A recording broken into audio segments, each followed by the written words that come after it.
Au Parlement, les jours se suivent et se ressemblent. Le débat sur le budget avait aujourd'hui lieu devant le Sénat. Fidèle à ses sorties au vitriol, le sénateur Claude Malhuret a dénoncé la méthode consistant à appauvrir les uns, enrichir les autres, avec une truculente histoire de la vache de Zuc.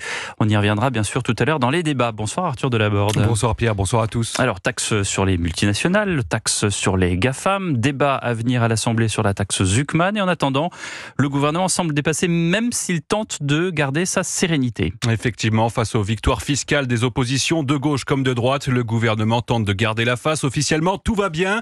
Des débats exigeants, de bonne tenue, répète la porte-parole Maud Brejon. En réalité, la copie budgétaire a déjà été largement raturée à l'Assemblée et le calendrier s'étire dangereusement. Parmi les accros, la taxe sur les multinationales portée par la gauche et adoptée contre l'avis du gouvernement, jugée inapplicable par Bercy. Elle symbolise un exécutif débordé par le Parlement. Dans l'entourage d'Emmanuel Macron, on relativise. Le Parlement est souverain. C'est à Sébastien Lecornu de trouver un compromis. Ce n'est pas un budget macroniste ni socialiste, mais un budget d'union nationale, martèle un proche du président. En clair, l'Élysée s'en remet à la magie parlementaire, quitte à laisser les oppositions dicter le tempo. Le vrai test, c'est désormais la taxe Zuckman, voulue par les socialistes. Sébastien Lecornu ira lui-même à l'Assemblée vendredi pour tenter d'éviter une nouvelle défaite. Mais en coulisses, un pilier de la Macronie l'admet, on avance à vue. Le Sénat corrigera, mais pour l'instant, on subit. Merci Arthur Delaborde du service politique de